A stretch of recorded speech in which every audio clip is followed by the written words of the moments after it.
महानगरपालिकेच्या निवडणुकीमध्ये 31 प्रभागामध्ये काही प्रभाग जो आहे तो चर्चेचा विषय ठरलेला आहे आणि त्याच्यामध्ये प्रभाग 29 मध्ये एकीकडे भाजपसह वळावून निवडणुकीचा नारा देते, त्याचबरोबर शिंदे शिवसेना अजितदादामध्ये युती जरी असली पण या ठिकाणी मनसे आणि उद्धव ठाकरेमध्ये देखील युती आहे। मी आता प्रभाग क्रमांक 29 चे जे उमेदवार आहे महाराष्ट्र नवनिर्माण सेनेचे त्यांच्याशी आता मी संवाद साधणार आहे।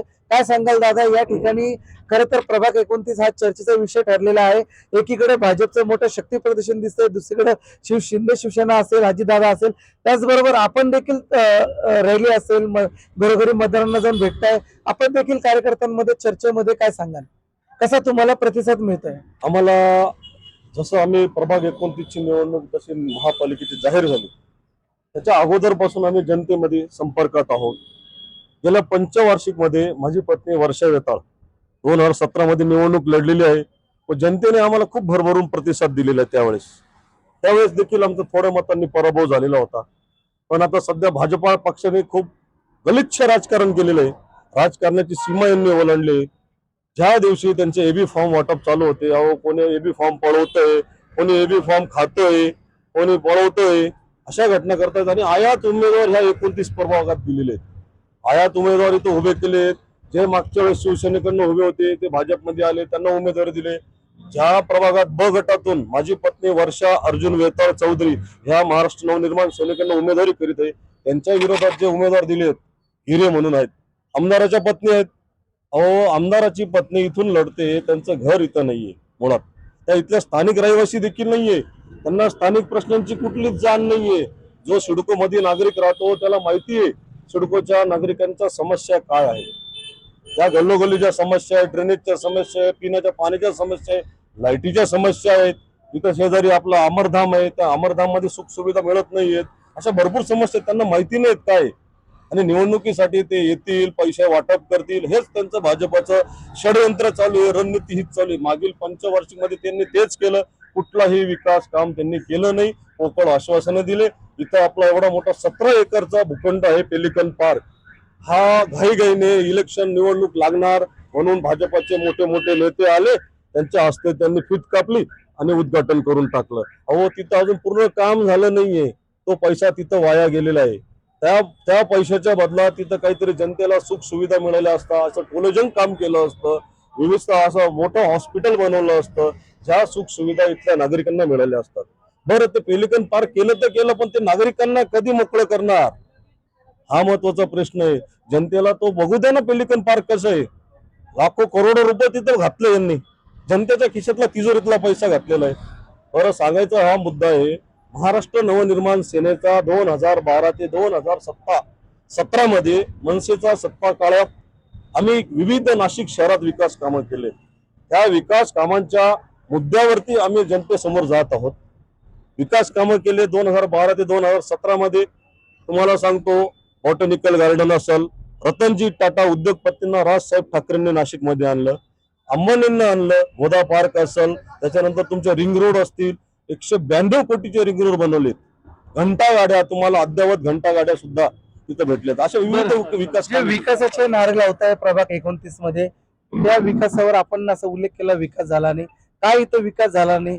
इथं आपण ज्यावेळेस लोकांशी सर्वे केला तर इथं लोक म्हणतात विकास झाला, तुम्ही सांगा काय विकास बाकी? साप खोट आहे, कुठलाही विकास आम्हाला दिसत नाही। जनता आमच्याकडे येते, जिथं प्रश्न जनतेचा असतो, तिथं प्रश्न जिथे जनतेचा म्हटला जातो, प्रश्न जिथे जनतेचा तिथं फक्त मनसेच उत्तर मिळतं।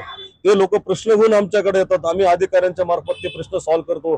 खड्ड्यांचे प्रश्न असतील, तुम्हाला ड्रेनेजची समस्या असत, अहो अख्खं शहर उद्ध्वस्त करून ठेवलं यांनी, अख्खे खड्डेच खड्डे, अख्खं शहर विकायला काढलं। त्या लाईनिंग काय जात आहे, पाईपलाईन काय येते, अशा गोष्टी करून सगळं खड्डे खड्डे खड्डे, अख्खं शहर खड्डेमय झालेले। बरं तुम्हाला नाला आहे, उघडा नाला आहे आमच्या प्रभाग 29 मध्ये, त्या नाल्यातनं दुर्गंधीयुक्त घाण वास येतो, शेजारी मच्छी मार्केट आहे, ते पाणी तिथं घाण जातं, नागरिकांचं आरोग्य खराब होतं याच्यामुळे।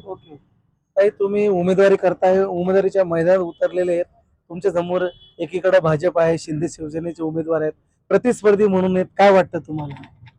आम्ही घरोघरी दारोदारी नागरिकांच्या दारोदारी जातोय, प्रचार करतोय, तर आम्हाला उत्कृष्ट असा प्रतिसाद मिळतोय।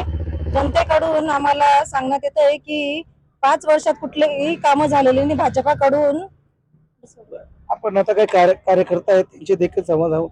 काय सांगाल दादा, तुम्ही कार्यकर्ता आहे, कार्यकर्त्यामध्ये खरं तर उमेदवारापेक्षा कार्यकर्त्यांमध्ये जल्लोष असतो आणि कार्यकर्त्यांनाच घडामोडी बारकाईने माहिती असते. कसं जल्लोष आहे, कसा प्रतिसाद आहे, काय तुमच्या भावना? प्रभाग क्रमांक 31 मध्ये पाहायला गेलं तर विकासाचे कामं या गोष्टीवर ही निवडणूकच लढली जात नाही. मुळात पैशाची जोर निवडणूक काढणे त्यांच्या डोक्यात हा एक अजेंडा आहे. आम्ही विकासाचे कामं घेऊन जातोय प्रत्येकाच्या दारापर्यंत आणि आम्ही सगळ्यांना विकास कसा होईल किंवा आतापर्यंत कोणता विकास आमच्या पक्षाने केलेला आहे, माननीय सन्माननीय राज साहेबांचं विजन कोणतं होतं, ते विजन आम्ही घेऊन सगळ्यांपर्यंत जातोय. त्याच्यामुळे लोकांचा प्रतिसाद आम्हाला खूप चांगला आहे आणि दोघी बंधू एकत्र झाल्यानंतर अजून प्रतिसाद वाढलेला आहे आणि आम्ही जे काही कामं घेऊन जातोय ना ते लोकांना पटताय आणि सन्मान्य राज साहेबांचा जो विजन आहे तो विजन आम्ही लोकांपर्यंत पोहोचवतोय, ते सगळ्यांना पटतंय. काय सांगाल थोडक्यात तुम्ही सांगा. आता जस्ट आम्ही वार्डात फिरून आलो. लोकांची सगळ्यात मोठी ड्रेनेजची समस्या आहे. कारण 8 दिवस झाले तर चॉकअप लाईन वाढत चाललेली. कारण त्याचं कारण काय, 200चे पाईप टाकेले आणि घरोघरी अतिक्रमण झाल्यामुळे लोकांचे ते ड्रेनेज साफ होत नाही. ड्रेनेज जरी साफ झाले त्याच्यावरची घाण उचलली जात नाही. लोक जास्त विकासाच्या कामाला मत देतात.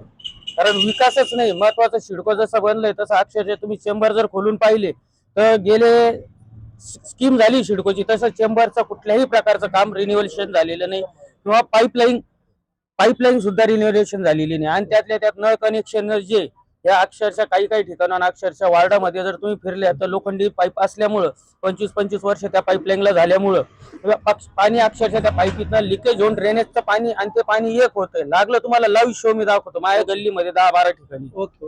कारण लोक फक्त आता विकासाला मत देत आहेत.